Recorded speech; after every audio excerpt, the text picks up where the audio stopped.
columna y baluarte de la verdad, edificando con sana doctrina a la Iglesia de Cristo.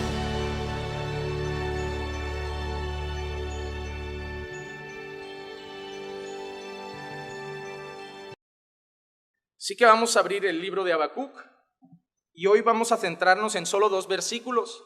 Me quedan, creo que 4 mensajes de esta serie, y 3 mensajes más, y luego estaré entrando dentro de ya aproximadamente un mes en otro profeta menor, y es el caso de Oseas.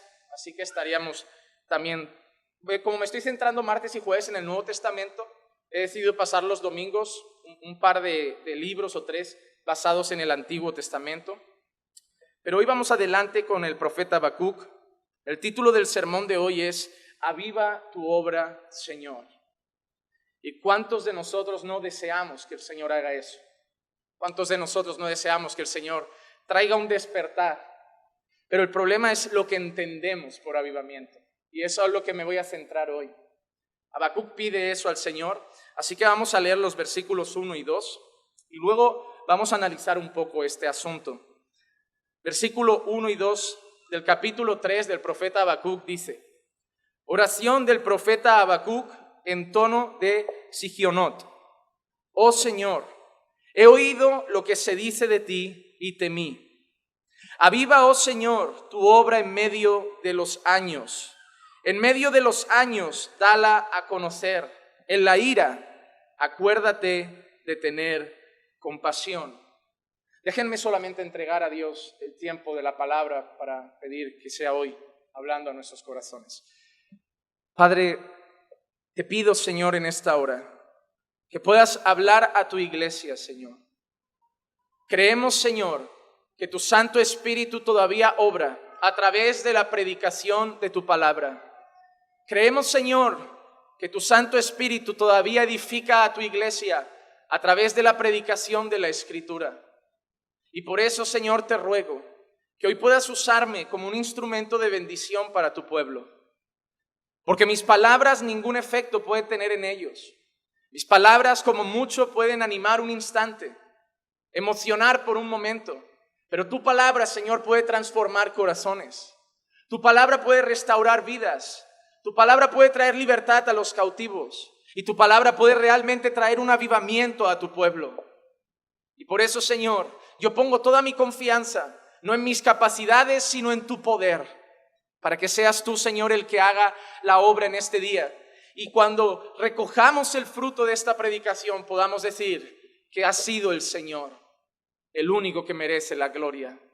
Por eso, Padre, obra a través de tu palabra, te lo pido, en el nombre de Jesús.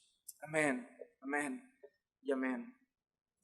Hermanos, hoy entramos ya en el último capítulo del profeta Habacuc. Hay una cosa curiosa que la quiero mencionar rápido para que entendamos este capítulo, porque este capítulo es distinto por una cosa. Yo no sé si se han dado cuenta en el primer versículo que dice después de la coma. Dice oración del profeta Habacuc y da un detalle, una palabra rara. Dice en tono de Sigionot. Muchas personas, cuando no tienen el conocimiento de qué significa eso, a veces leen Sigionot y pueden pensar que será un monte, una ciudad, un pueblo, pero la palabra tono, algunas traducciones antiguas no tienen esa palabra, pero las nuevas traducciones incluyen esa palabra para dar un matiz todavía mayor de lo que significa eso, Nosotros tenemos notas como el do, re, mi, fa, sol. Los judíos no tienen esas notas en sus canciones, no funcionan de esa misma manera a la hora de componer la lírica o el tono de sus alabanzas o de sus himnos o de sus canciones al Señor. Esa palabra es el plural de una de las notas judías. ¿Qué nos enseña esto?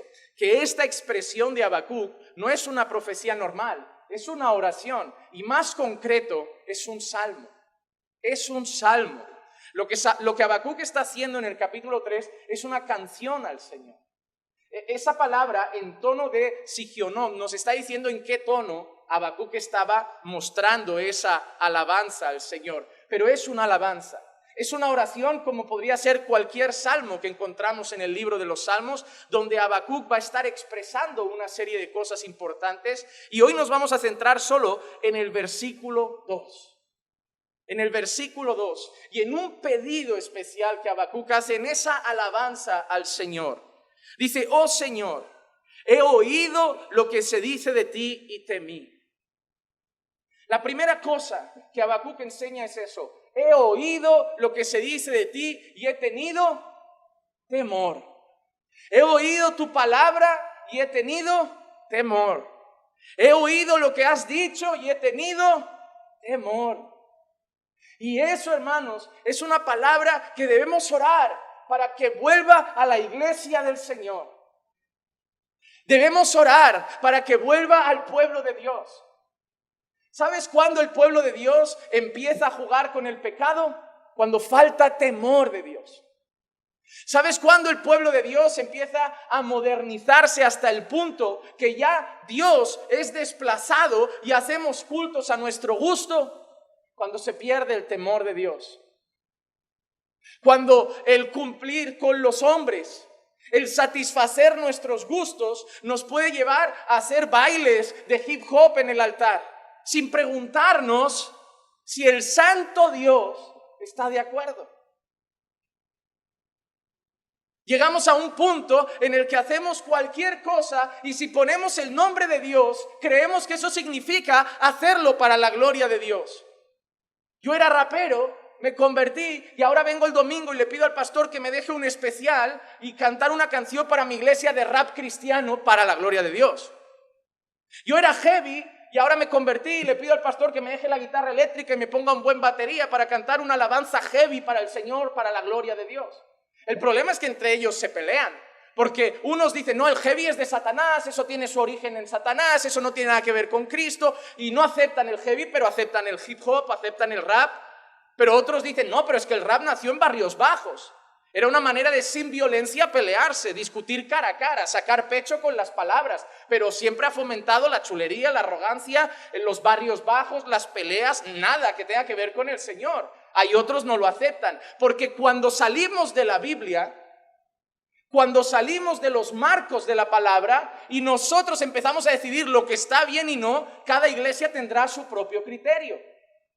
Ah, porque a mí un baile me parece bien. Ah, no, a mí me parece mal. Ah, pero tienes un ministerio de danza. Sí, pero es danza tipo hebrea. Bueno, pero ¿qué tiene que ver eso con un funky, con una danza más moderna? Ah, pero a mí lo moderno me parece mal. Esa danza ministra al Señor. ¿Dónde pone eso? Cuando nosotros empezamos a decidir cómo hacer el culto, a veces corremos el error de como unos hombres en el pasado decidieron darle al Señor lo que Dios llamó fuego extraño. Y al Señor no le hizo gracia. Ellos hicieron un culto a Dios. Ellos levantaron un culto al Señor, pero para el Señor fue fuego extraño, porque era un culto según su propia forma de hacer las cosas, pero no según el criterio de Dios. Y Dios no lo aceptó. Dios los consumió. A veces hoy creemos que porque no nos cae un rayo en la cabeza, eso significa aprobación de Dios. Ah, no, porque si a Dios no le gustara, lo impediría. A ver, si Dios tuviera que impedir todo lo pecaminoso, no quedaría un alma en pie en estas calles. Que Dios permita que el mundo, así como Sodoma y Gomorra, por mucho tiempo se prostituya, no significa que el juicio de Dios no llegue un día. Que Dios hoy no haga caer un rayo sobre un predicador que no tiene temor de Dios, no significa que ese predicador mañana no vaya a estar ante Dios. Por eso debemos recuperar esa palabra, la palabra temor de Dios. ¿Saben por qué muchas personas caen en pecados escondidas como la inmoralidad, la pornografía? Por falta de temor. ¿Saben que está mal? Sí. Si estuviera su esposa, ¿lo harían? No. Si estuviera la gente mirando, ¿lo harían? No. Pero el Señor está mirando. Pero como no hay temor de Dios, hay temor de la esposa, hay temor del pastor, hay temor de la iglesia, hay temor de perder la reputación, no lo hago cuando la gente me ve. Pero si hubiera temor de Dios, no lo haría cuando la gente no me ve, pero sabiendo que el Todopoderoso tiene sus ojos sobre mí. Debemos recuperar el temor de Dios. Porque aquí nadie grita a su esposa, pero en casa le podemos gritar porque tenemos temor de los hombres, de la reputación que tenemos ante los hombres, de la aprobación de los hombres que queremos. Pero si tuviéramos temor de Dios, sabríamos antes de gritar a la esposa o la esposa al esposo, que el Todopoderoso escucha. Por eso debemos rogar al Señor que llene nuestros corazones de temor de Dios. El fin de todo es esto: teme a Dios y guarda sus mandamientos. Discurso final. El resumen de todo en lo que se centra una buena vida.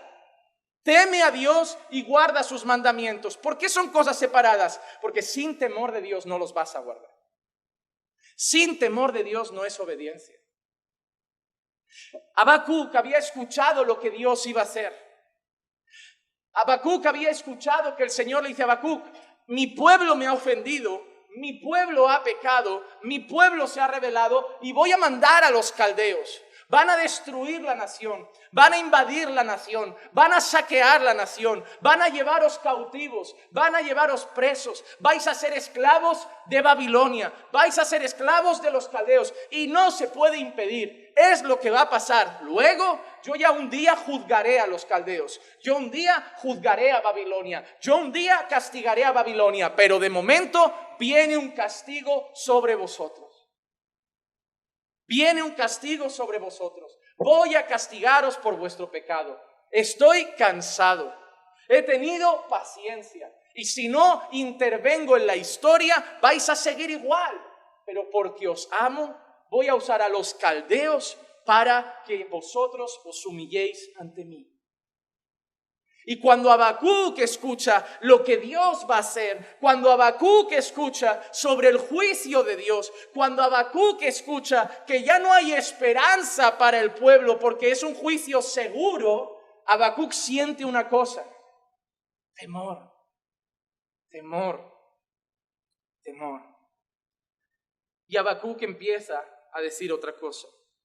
Después de tener temor, después de saber lo que viene sobre la nación, después de saber el castigo que va a llegar sobre el pueblo de Dios, y tener temor porque sabe que no se puede parar, que no se puede impedir, que si Dios ha hablado lo va a hacer, le pide algo al Señor. No le dice: Señor, ten piedad, ten misericordia, para de hacerlo. Empieza pidiéndole otra cosa. Aviva, oh Señor, tu obra en medio de los años. Algunas traducciones ponen en medio de los tiempos. Aviva, oh Señor, tu obra en medio de los años. En medio de los años dala a conocer. Dice: en la ira, acuérdate de tener compasión. La ira viene, pero en la ira ten compasión. Mira qué interesante, porque para nosotros ira y compasión no pueden ir juntos. Si uno tiene ira, no tiene compasión. Porque nosotros somos una generación medio rara que creemos que si yo amo a alguien no lo puedo corregir. Que si yo amo a alguien no le puedo decir que está mal. Que si yo amo a alguien no le puedo denunciar el pecado. Que si yo amo a alguien no lo puedo juzgar cuando algo hace mal. Por eso nos llaman intolerantes y tantas otras cosas. Porque cuando denunciamos el pecado del mundo, no amáis, odiáis. No. Si te odiara te dejaría mal. Si te odiara te dejaría en tu pecado, pero precisamente porque te amo te digo, te vas a ir por mal camino. Si odiara a un hijo, dejaría que tomara malas decisiones, dejaría que estropeara su vida, pero porque lo amo, lo corrijo. Pero vivimos en una generación que amar es consentir, amar es tolerar incluso lo malo.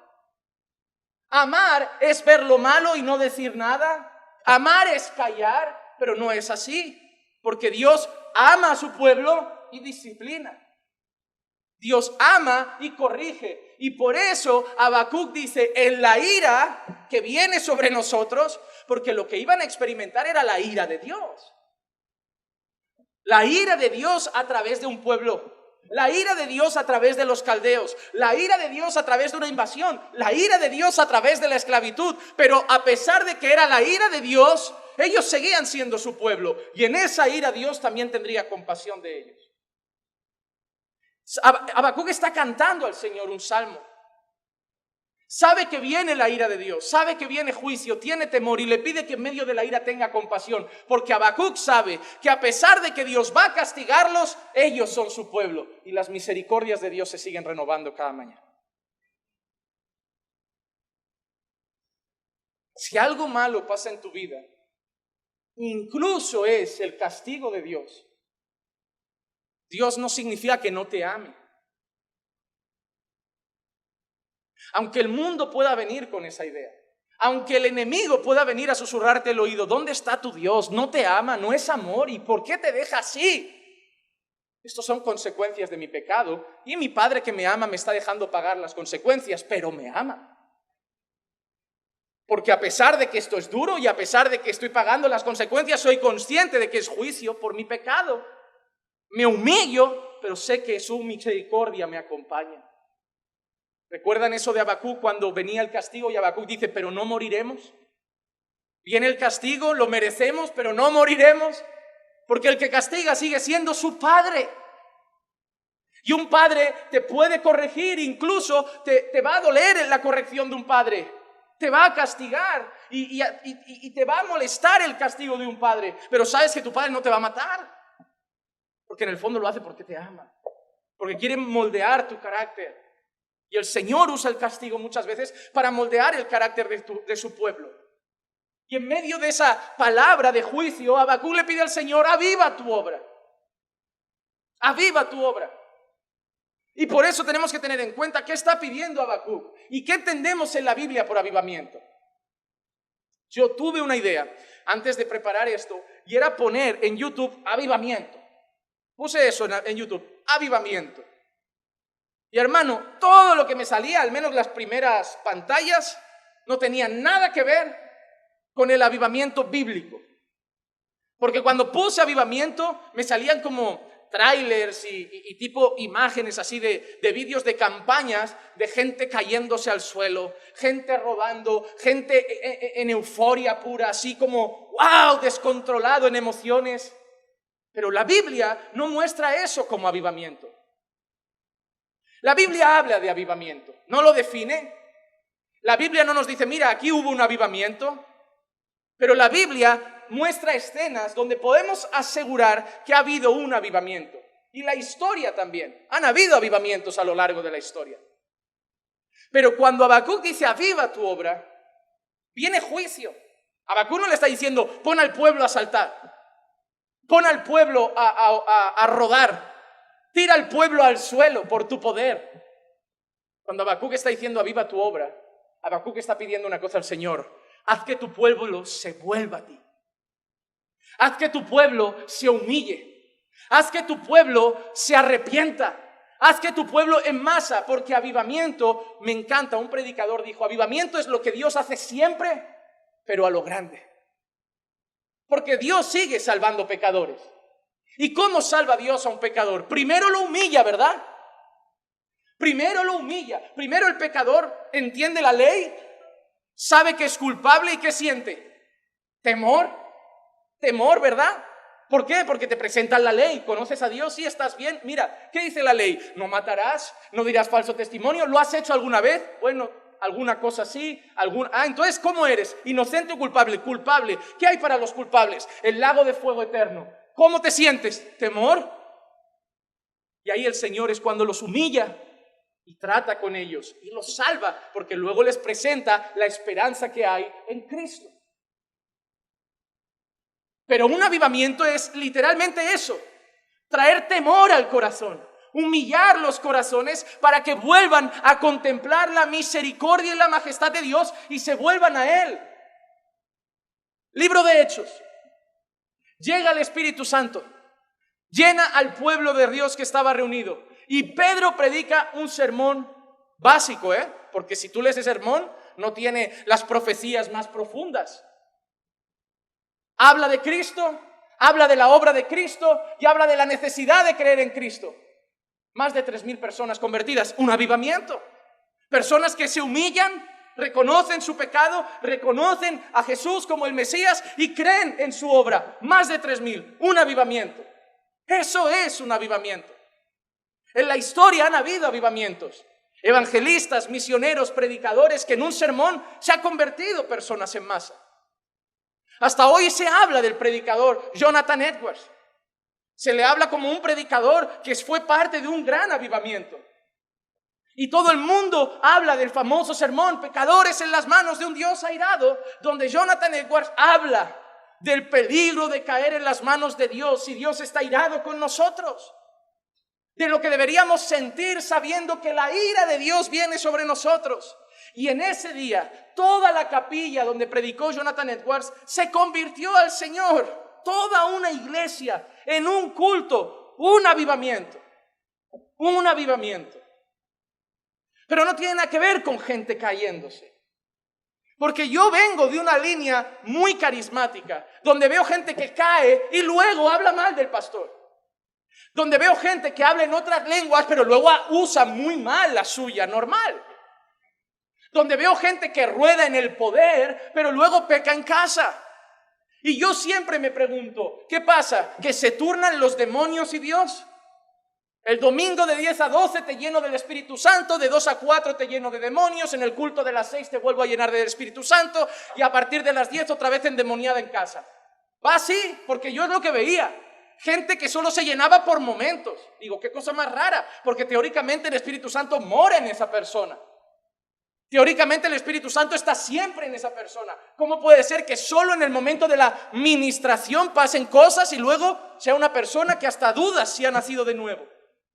Porque avivamiento no es ruido, avivamiento no es movimiento, avivamiento es humillación ante el Señor, arrepentimiento profundo y una vuelta a Cristo, una vuelta a Dios. Y es lo que Habacuc dice. Señor, no podemos parar el juicio, no podemos impedir el juicio, no podemos frenar el juicio, pero al menos usa el juicio para que el pueblo se vuelva a ti. Esa es la oración de Habacuc. Esa debe ser nuestro deseo. Porque hoy la iglesia está fallando en muchos lugares al Señor. Creyentes están fallando en muchos lugares al Señor. Y no queremos que Dios los mate. Queremos que Dios otra vez traiga temor a su pueblo y la iglesia se vuelva al Señor. Queremos que el impío vaya a Cristo. Queremos que el perdido vaya a Cristo. Pero también queremos que la iglesia vuelva a tener temor de Dios. Vuelva a respetar a Dios. Toda esta reunión para nosotros debería ser como una reunión en una zarza ardiente. Moisés se acerca a la zarza y Dios lo frena. Párate, Moisés, descálzate. La tierra donde pisas, tierra santa es. Pues ese Dios está aquí. Y venimos con el móvil encendido, charlando con el de al lado, mirando por la ventana durante el culto, distraídos con un bebé, en vez de estar pendiente del Santo de Israel. Porque falta temor. Porque nos sacaron de la iglesia católica con piedras, imágenes, así un poco ténebre, velas, y con ese sentido de wow, esto es un lugar de culto. Y nos pusieron en una sala con sillas y decimos, no, siéntate como en casa. Esto no es tu casa, esto es un culto al Señor. En tu casa miras el WhatsApp, en tu casa miras el Facebook, en tu casa te distraes con un nene, en tu casa haces lo que quieras, pero en el culto al Señor prestas a Dios, prestas atención a Dios, adoras a Dios, exaltas a Dios, contemplas a Dios, escuchas a Dios. Pero hemos perdido el temor. Se hacen juegos en la iglesia, se hace entretenimiento en la iglesia porque se perdió el temor de Dios. Y hermano, debemos recuperarlo. Debemos recuperarlo. Ese era el deseo de Habacuc, esa es la canción de Habacuc. Señor, aviva a tu pueblo, que se vuelvan a ti, que se arrepientan de lo que han hecho y en medio del juicio se humillen. Yo quiero que veamos un poco esos asuntos en la palabra. Ese es el deseo de Habacuc. Y yo quiero que leamos algunos textos. En primer lugar, el profeta Daniel y la profecía de regreso del pueblo. Daniel capítulo 9, versículo 1 al 4 dice así. En el año primero de Darío, hijo de Asuero, descendiente de los medos, que fue constituido rey sobre el reino de los caldeos, en el año primero de su reinado, yo, Daniel, pude entender en los libros el número de los años en que por la palabra del Señor que fue revelada al profeta Jeremías. ¿Recuerdan que dijimos que Jeremías y Habacuc eran contemporáneos? Mira qué dice Daniel. Él pudo comprender, pudo entender en los libros el número de años en que por la palabra del Señor que fue revelada al profeta Jeremías debían cumplirse las desolaciones de Jerusalén. Las desolaciones, el castigo de Jerusalén, el juicio sobre Jerusalén, que parecía que Dios había abandonado Jerusalén. Y Daniel entendió los tiempos, 70 años. Y dice, y mira qué hace Daniel, después de entender eso, dice, volví mi rostro a Dios el Señor. ¿Para qué? Buscarle en oración y súplica. Entendí lo que el Señor ha hecho, entendí el castigo de Dios, entendí el juicio de Dios y busqué al Señor en oración y súplica, súplica. ¿Has imaginado la escena de esa mujer que un hombre la traiciona o viceversa y le dice, te abandono, quiero el divorcio, y el hombre se arrodilla y le llora, te suplico que no me dejes, te suplico? Eso es súplica. Súplica es clamar por misericordia, clamar por perdón con angustia, con pavor, sufriendo. Súplica es cuando pides perdón y duele, cuando realmente te duele haberle ofendido, te duele la idea de perder a Dios, te duele la idea de alejarte de Dios, te duele la idea de haber ofendido a Dios. Ese dolor expresado a Dios en súplicas. Pero no hizo solo eso, en ayuno, en cilicio y ceniza. Todas esas expresiones, ayuno, cilicio y ceniza, eran expresiones de duelo. Eran cosas que se hacían cuando uno había hecho algo mal. Recuerda Nínive, cuando Dios trae palabra de juicio, ¿qué hace Nínive al completo? Ayuno, duelo, buscando la misericordia del Señor. Sí, quiero decirte una cosa, hermano. En la Biblia no se ven ayunos para pedir coches. En la Biblia no se ven ayunos para comprarse una casa. En la Biblia no se ven ayunos para que el Señor dé dinero. Lo siento, no sé quién inventó ese concepto de ayuno, pero en la Biblia los ayunos que se ven normalmente es cuando queremos recibir el perdón de Dios, la gracia de Dios para matar nuestra carne. David ofende a Dios, Dios va a matar a un bebé y David para de comer y busca al Señor en ayuno, dolido, arrepentido. Aunque Dios al final cumpla el juicio. Pero ahí ayuna David. Nínive ayuna por arrepentimiento. Hermano, ayuno, métetelo en la cabeza. Ayuno no es conseguir cosas de Dios. Ayuno es hambre de Dios. Ayuno es hambre de Dios. Ayuno es querer dejar de comer todo para comer en su presencia. Para alimentarte de Él, de su palabra, de oración, de alabanza. Ayuno es dejar de tener hambre de este mundo para tener hambre de Dios. Decirle a Dios, no tengo hambre de pan, no tengo hambre de carne, no tengo hambre de ensalada ni de fruta, tengo hambre de ti. Y por eso me voy a meter en mi cuarto un día a buscarte. Ayuno es hambre de Dios. Ayuno es hambre de Dios. Y mira qué más dice. Y oré al Señor mi Dios e hice confesión y dije, ay Señor, el Dios grande y... Se nos olvida, porque hoy solo decimos Dios es amor, solo decimos Dios es bueno, pero mira lo que dijo Daniel, el Dios grande y temible.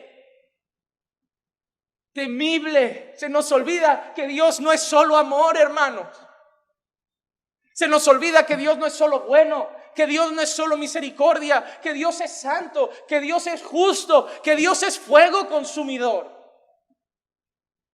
Y los profetas lo sabían. Dios grande y temible.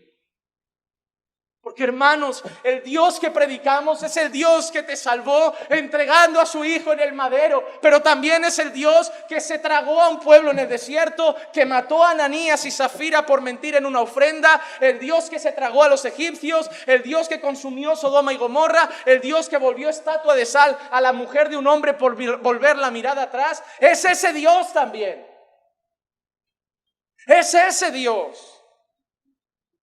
No presente solo la cara buena de Dios. Nuestro Dios es el que le dijo a Moisés, liberta a mi pueblo. Pero nuestro Dios también es el que le dijo a un rey, mata a esa nación. Ese es nuestro Dios. Dejen de presentarle al mundo la cara que al mundo le va a gustar de Dios y esconder la cara. Es que si hablamos así de Dios, nadie va a querer a Dios. Pero el problema es que si solo muestras una cara de Dios, no van a conocer a Dios, van a conocer la mitad de Dios. Y nuestro deseo no es que conozcan una parte de Dios, es que conozcan todo el consejo de Dios. Y Daniel sabía que sí, Dios es bueno, Dios es grande, Dios es misericordioso, pero Dios es temible, que guarda el pacto y la misericordia para los que le aman y guardan sus mandamientos. Daniel sabía, tú eres un Dios temible, tú eres fiel con los que guardan tus mandamientos, tú eres fiel con los que te aman, tú eres fiel con los que te buscan. Y por eso Daniel sabía que el motivo por el cual venía el castigo, venía el juicio, venía la desolación, es precisamente porque el pueblo no había sido fiel a Dios. No había sido fiel a Dios. Mira lo que dice Esdras, por ejemplo, tras el regreso del cautiverio babilónico. Mira las palabras de Esdras. Esdras 9, versículos 5 y 6. Pero a la hora de la ofrenda de la tarde, me levanté de mi humillación. Esas palabras son las que hoy quiero que salgan aquí. Hoy este sermón va a traer esas palabras. Temor, humillación, arrepentimiento, porque yo creo que también se tienen que predicar esas palabras. Se tiene que hablar de eso. Se tiene que hablar de eso. Se levantó de su humillación con vestido y manto rasgado. Si alguno conoce un poco el Antiguo Testamento, sabe que una señal de duelo, de dolor, era rasgar las vestiduras. El problema es que mucha gente lo hacía de una manera muy superficial. Lo hago para que parezca que estoy arrepentido, pero en el fondo no. Por eso en una ocasión la Escritura dice, rasgad vuestros corazones y no vuestros vestidos. Porque había gente que solo rasgaba lo de fuera, pero por dentro no tenía ningún pesar y luego repetía las mismas cosas. Porque al final las prácticas externas se pueden fingir. Una mujer modesta, casta, piadosa, tiene que ir con un vestido largo. Yo si quieres me pongo el vestido y sigo siendo una mujer sensual. Yo si quieres me pongo el vestido y sigo parpadeando ligeramente a los hombres, guiñándoles un ojo, tonteando por el WhatsApp. Todo eso lo puedo hacer con un vestido largo. Yo no digo que lo de fuera no sea importante, solo digo que si no acompaña lo de dentro no sirve de nada. Porque los fariseos eran especialistas en cuidar lo de fuera, pero por dentro estaban muertos. Lo de fuera es importante, pero lo de fuera solo vale cuando es resultado de lo de dentro.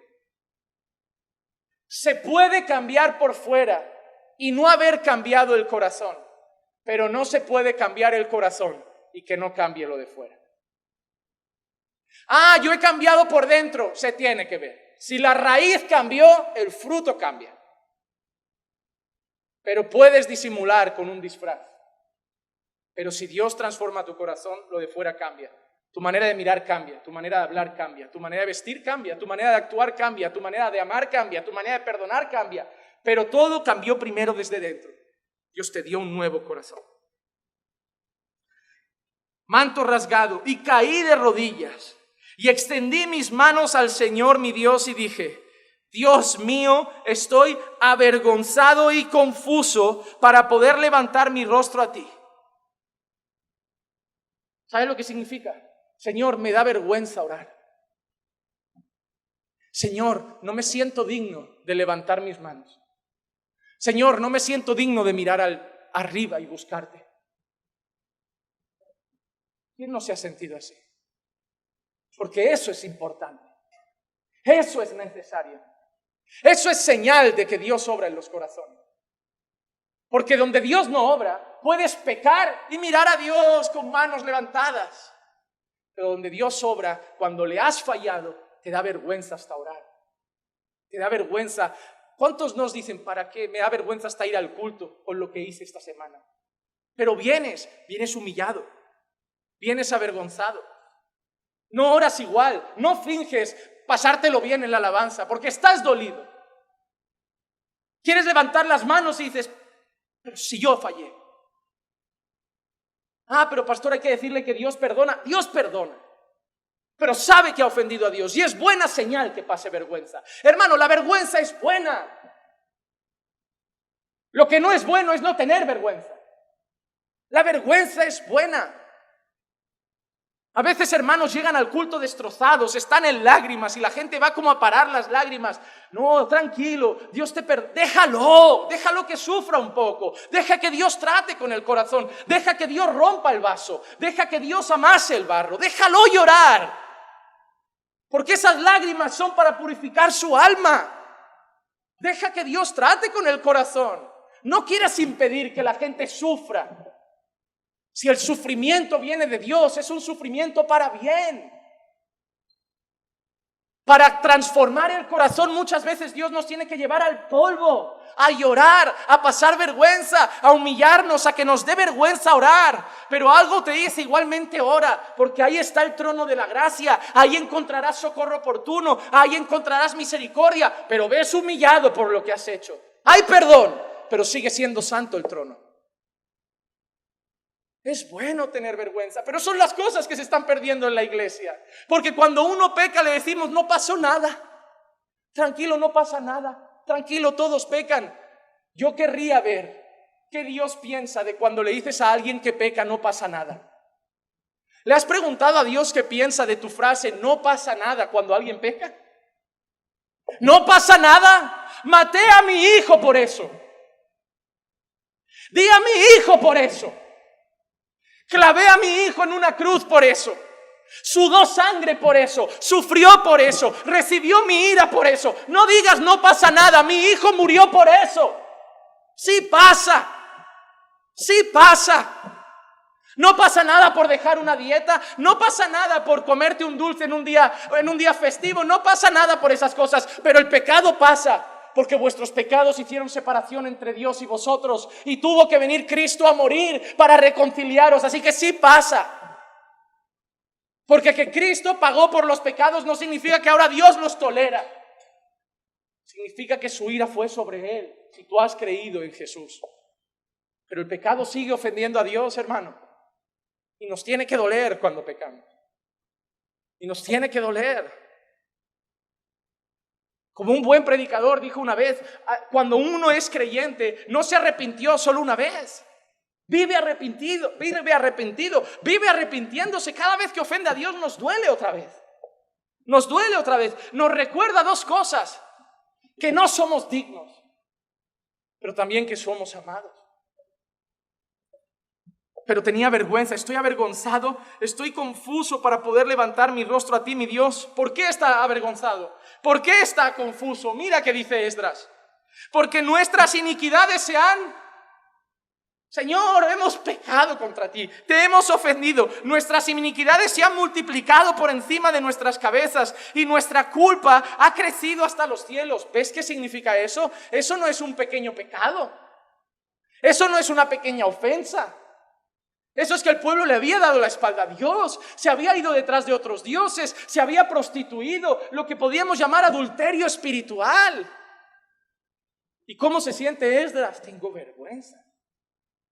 Tengo vergüenza. Antes habíamos leído Daniel. Daniel reconocía a un Dios temible. Daniel reconocía el juicio de Dios. Daniel reconocía el pecado del pueblo. Y mira qué pide Daniel al Señor. Mira qué pide Daniel al Señor. Daniel capítulo 9, versículo 15. Y ahora, Señor Dios nuestro, que sacaste a tu pueblo de la tierra de Egipto con mano poderosa, y te has hecho un nombre como hoy se ve, hemos pecado, hemos sido malos. ¿Qué decía Esdras que había pasado? Nuestras iniquidades se han... ¿Qué dice Daniel que ha pasado? Hemos pecado. ¿Contra quién? Contra el Señor. Ayer en el paseo con los hombres, uno de los temas que leíamos también era Jeremías 2, donde el Señor le dice a su pueblo: ni las naciones paganas han dejado a sus dioses. Ni las naciones paganas han dejado a sus dioses, y vosotros me habéis dejado a mí. Y vosotros me habéis dejado a mí.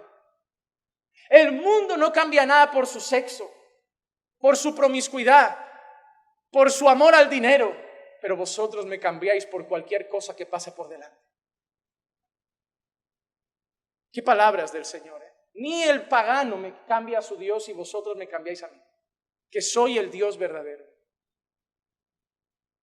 Pero el Señor aparte les dice una cosa, les pregunta, ¿qué he hecho injusto? ¿Qué injusticia he cometido para que vuestros padres me dejen? Es una pregunta que ya lleva la respuesta dentro.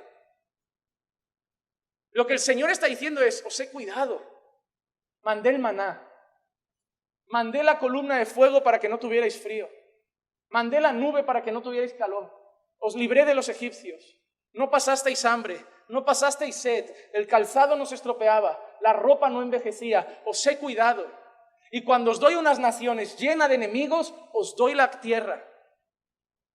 Gano la batalla por vosotros, pongo a vuestros enemigos a vuestros pies, y cada nación que va contra vosotros pierde, porque yo soy vuestro guerrero.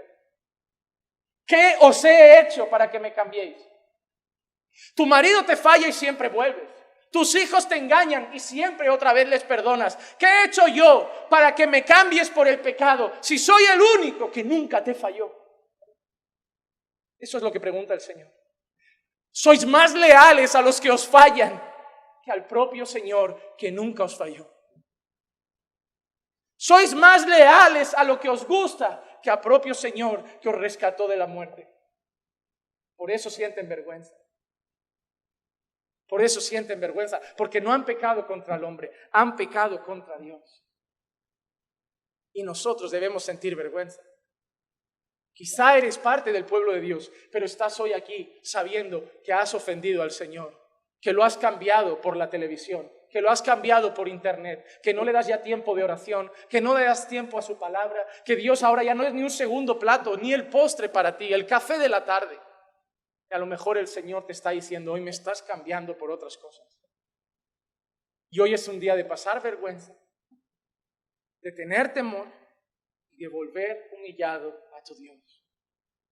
Y de volver humillado a tu Dios. Porque cuando Daniel reconoce el pecado, Daniel dice lo siguiente en los versículos 16 al 19.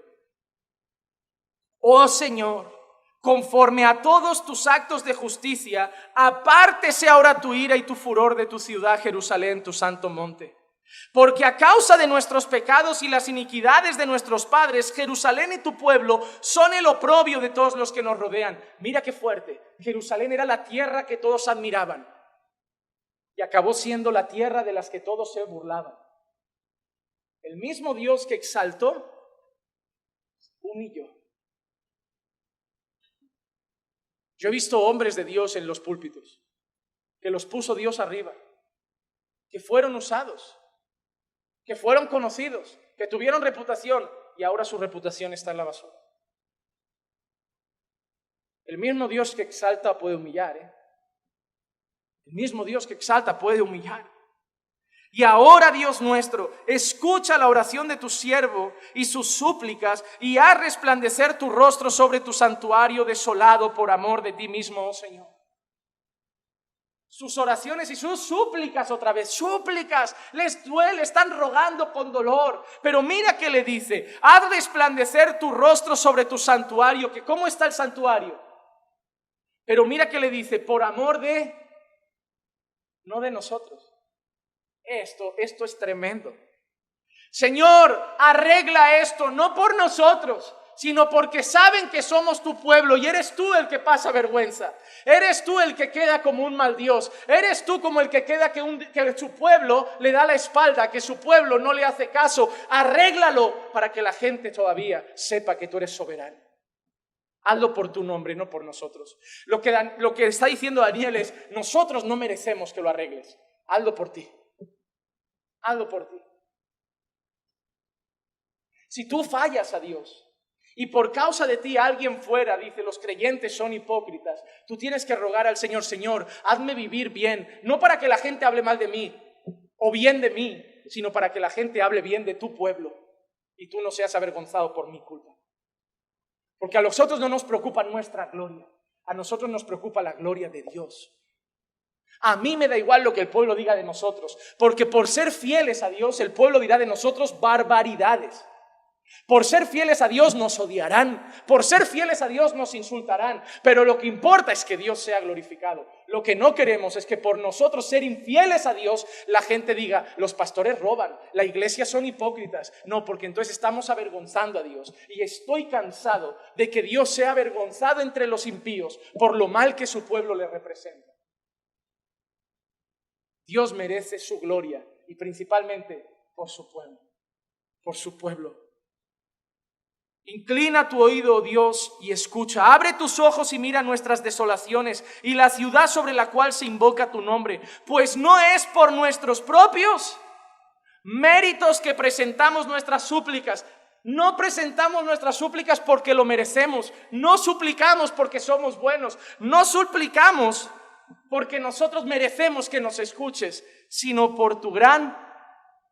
Mira lo que dice Daniel, no merecemos tu perdón, no merecemos que escuches nuestras súplicas. Así hacemos hoy cuando oramos. ¿Tú sabes por qué terminamos la oración en el nombre de Jesús? Porque le decimos al Señor, no merezco que escuches a un pecador, pero me escuchas por lo que ha hecho Jesucristo. Por lo que ha hecho Jesús. Si yo hoy voy al trono de la gracia, si yo hoy oro y el Señor me escucha, no es porque soy digno de ser escuchado por Dios, es porque Jesús es digno. Y Él me permitió acceder al Señor. Es por tu gran compasión. Oh Señor, escucha. Señor, perdona. Señor, atiende. Señor, actúa. Señor, no tardes por amor de ti mismo, porque tu nombre se invoca sobre tu ciudad y sobre tu pueblo. ¿Qué es un avivamiento? Es cuando el pueblo suplica, es cuando el pueblo se humilla, es cuando el pueblo se avergüenza y se vuelve al Señor con temor y reverencia. Y eso es lo que Habacuc quería que pasara en su pueblo. Eso es lo que Habacuc quería que pasara en la nación, que en medio del juicio hubiera un fuerte arrepentimiento, un fuerte quebranto y llegara otra vez a infundir Dios temor en sus corazones para volverse al Señor. Porque Habacuc sabía que el juicio iba a llegar. ¿Te das cuenta? Habacuc no dice que no nos juzgues, estamos arrepentidos, porque Habacuc sabía que no podía impedirlo. Mira lo que había dicho Dios a través de Jeremías. 3 versículos rápidos. Jeremías 7:16. En cuanto a ti, no ruegues por este pueblo, ni levantes por ellos clamor ni oración, ni intercedas ante mí, porque no te oiré. ¡Qué fuerte! Mira que le dice al profeta, no ores. No le dice no ores, le dice no ores por ellos, porque no te voy a oír. Jeremías 11:14. Pero tú no ruegues por este pueblo, ni levantes por ellos clamor ni oración, porque no escucharé cuando clamen a mí por causa de su... Están sufriendo, están siendo castigados, y cuando clamen no los voy, porque deben pasar un tiempo de juicio. Deben pasar un tiempo de juicio. ¿Cuántas veces no hemos pagado las consecuencias de nuestro pecado y al día siguiente estamos llorando, Señor, perdona? Y el Señor, pero van a haber consecuencias un tiempo, que si no, no aprendéis. Si cuando el director de la escuela te llama, tu hijo hizo, ya vas como un león a defender a tu hijo mañana la repite. Pero vas a dejar a tu hijo castigado un tiempo, vas a dejar a tu hijo que aprenda, porque sabes que si no, no va a ser moldeado. Y el Señor sabe que a veces debe permitirnos pagar las consecuencias un tiempo para que sintamos realmente el peso del pecado. Lamentaciones 3:8. Aun cuando clamo y pido auxilio, mira qué fuerte, Él cierra el paso a mi oración. El otro día grababa un vídeo que ahora estoy en un proceso de sacar a la luz canciones no bíblicas entre el medio cristiano.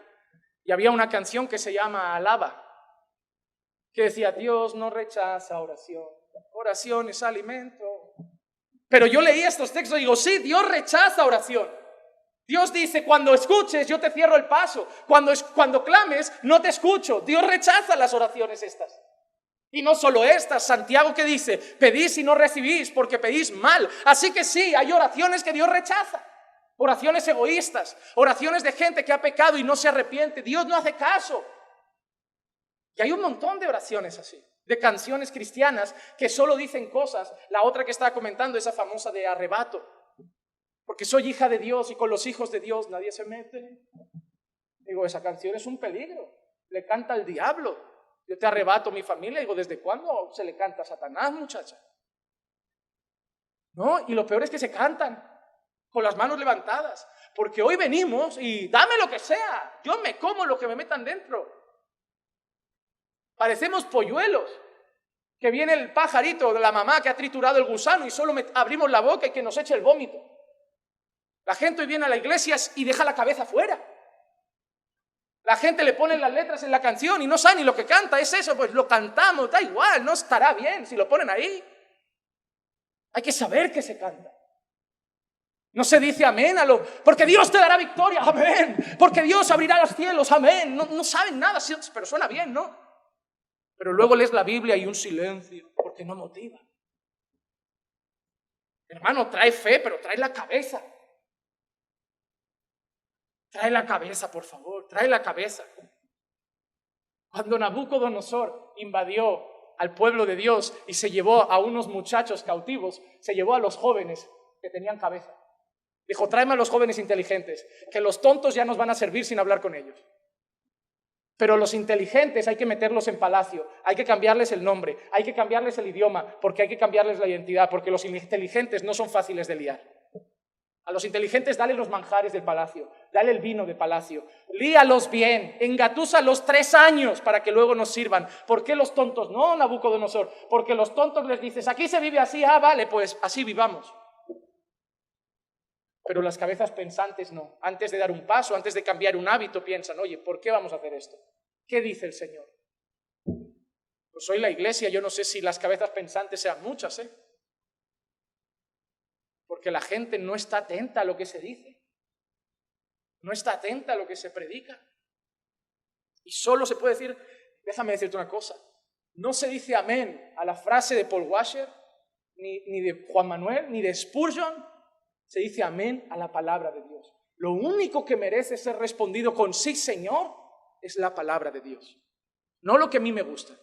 La palabra de Dios es lo único que se debe responder amén. Me guste o no, porque si Dios habló, lo único que podemos decir es amén. Señor, pero está dura la palabra. ¿Es palabra mía? Amén. ¿Es palabra mía? Amén. Dios no negocia, Dios no pregunta, Dios no pide opinión, Dios no pasa una encuesta a ver qué nos parece. Dios habla y el pueblo solo puede responder amén, amén y amén. Así que, hermanos, Habacuc va a recibir el castigo de Dios junto al pueblo. Daniel se humilla, Esdras se humilla, Habacuc se humilla, buscando que el pueblo se vuelva al Señor en un avivamiento que nace de un quebranto, de un temor y de una humillación. Pero el castigo llega. Pero hay una cosa bonita y con esto quiero terminar. Cuando Dios castiga a su pueblo, castiga como un padre, no como un juez. Hubo una ocasión que el rey David pecó, incitado por Satanás. Satanás incita a David a hacer algo contra Dios. ¿Recuerdan el censo? Cuando David peca, hay un momento en que Dios decide castigar y le dan a David 3 opciones. David, puerta número A. Número A. Letra A. Tienes este castigo. Puerta B, tienes este castigo. Puerta C, el castigo de Dios. Y cualquiera diría que el castigo de Dios era el más severo. Pero David elige el castigo de Dios. ¿Por qué? Primera de Crónicas 21:13 dice, respondió David a Gad, estoy muy angustiado. Te ruego que me dejes caer en las manos del Señor. Pero David, los otros 2 castigos son hombres, son cosas de este mundo. ¿Estás queriendo caer en las manos de Dios? Dice, porque muy grandes son sus misericordias, pero no caiga yo en manos de hombre. Prefiero caer en las manos de Dios enfadado, siendo mi Padre, que en las manos de los hombres. Porque Dios enfadado, si es mi Padre, me va a doler, me va a lastimar, pero el castigo de Dios tiene 2 cosas sobre sus hijos. Número 1, es justo. Ningún creyente ha ido a Dios a decirle, es injusto lo que me pasa. Jamás. Porque hablamos el otro día con un hermano, que si Dios, después de haber vivido yendo al culto, orado y luchando con el pecado, amaneces en el infierno, aún así sabes que es justo. Aún así sabrías que es justo. Pero nosotros sabemos que Dios no nos ha pagado conforme a nuestras iniquidades. Pero si Dios nos castiga, hermanos, es justo. Señor, ¿por qué me quitaste la casa? Señor, ¿por qué me dejaste desempleado? ¿Qué merecías? Sino el infierno. Cualquier cosa que te quite todavía es poco comparado con lo que se te ha dado, que es salvación eterna. Así que David dice, que caiga yo en manos del Señor, porque grandes son sus misericordias, porque eso es el número 2. El castigo de Dios es justo. Y además sobre sus hijos siempre es el castigo de un Padre misericordioso. Pero no caiga yo en manos de los hombres. Hermanos, Dios castiga a su pueblo con misericordia. Mira qué dice Isaías, capítulo 54, versículos 7 y 8. Por un breve momento te abandoné, pero con gran compasión te abandoné por un breve, pero porque Dios quiso, ¿verdad? Porque nadie le quita a alguien a Dios de las manos. Pero Dios dice de una manera metafórica, te abandoné por un tiempo. Te dejé ahí sufrir, castigado, para que aprendieras. Pero luego que dice, con gran compasión te recogeré. En un acceso de ira, escondí mi rostro de ti por un momento. No te he abandonado realmente, no has dejado de ser mi pueblo, pero te he girado la cara para que sepas lo que es sentirte solo sin mí por un tiempo. Pero con misericordia eterna tendré compasión de ti, dice el Señor tu Redentor. A lo mejor estáis pasando algunos de vosotros por el tiempo en el que el Señor parece que ha girado su rostro. A lo mejor estáis pasando por ese tiempo que parece que el Señor os dejó. Pero mira lo que dice el Señor a su pueblo. Por un tiempo volví el rostro, pero volveré a recogerte con una compasión eterna. ¿Por qué el Señor nos hace eso? Hay una frase que decimos mucho entre los hombres, mujeres, entre las personas, y es esta: nadie sabe lo que tiene hasta que todos lo saben, ¿verdad? Pero todos tienen que perderlo. Todos tienen que perder su primer matrimonio para cuidar el segundo. Todos tienen que estropear su primer hijo para arreglar el segundo. Todos tienen que hacer cosas malas primero para ver las consecuencias e intentar hacerlo bien la segunda vez. Cuando ya nos dicen una y otra vez que si lo hacemos saldrá mal, si lo hacemos saldrá mal, si lo hacemos saldrá mal. Yo creo en lo más profundo de mi corazón que a veces Dios permite que le extrañemos. Porque todos vosotros probablemente habéis vivido lo que es cantar y sentir su presencia. Lo que es orar y sentir su presencia. Lo que es leer la palabra y parecer que Dios abre tu corazón y te habla directamente. Lo que es llorar en su presencia. Pero seguramente todos habéis sentido lo que es no sentir nada. Por el pecado, por la dejadez. Y yo creo que a veces Dios permite que lo extrañemos. Para que veamos que no hay mejor lugar para estar que en el centro de la presencia y la voluntad del Señor. Señor, no me permitas equivocarme en lo mismo, no me permitas fallar en lo mismo, porque estoy cansado de no sentirte ya. Estoy cansado de orar y estar frío, de cantar y estar frío. Quiero volver a mi primer amor, quiero volver a tener fervor en la oración, quiero volver. Y el Señor a veces gira el rostro para que te humilles y corras otra vez a Él, para que entiendas que la única cosa que trae gozo, paz a tu vida es el Señor.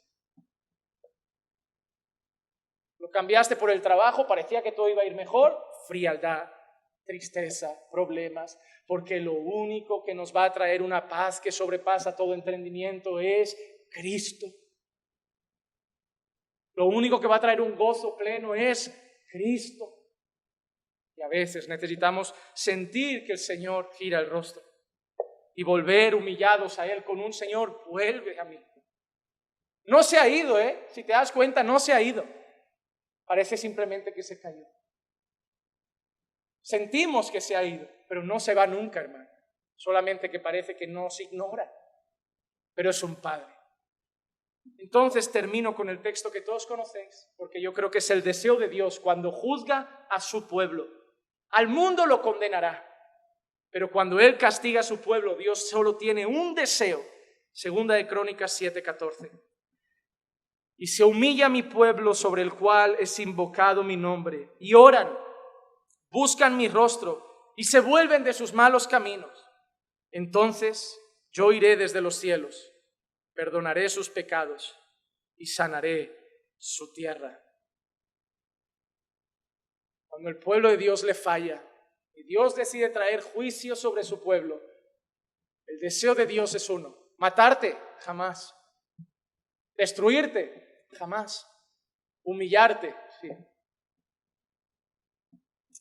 lo mejor, hermano, estás pasando por un tiempo de humillación en el que el Señor está destrozando el barro.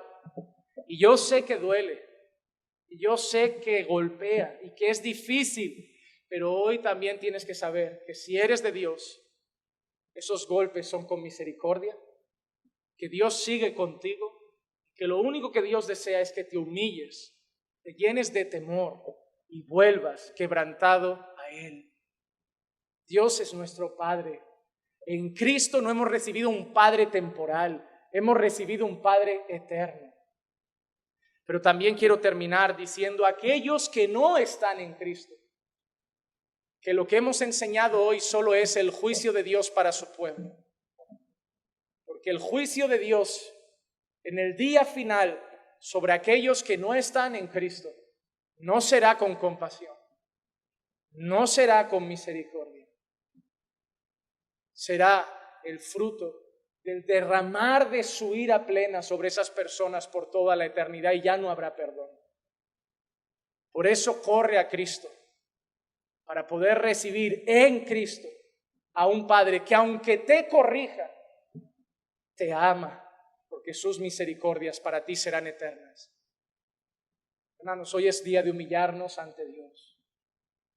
Hoy es un día de pedir perdón a Dios por nuestra vida espiritual fría, por nuestra vida espiritual dejada, por nuestra falta de temor, y un día de volvernos al Señor como un pueblo que vuelve a su Padre, a su Rey, a su Redentor, con temor, con temblor y reverencia.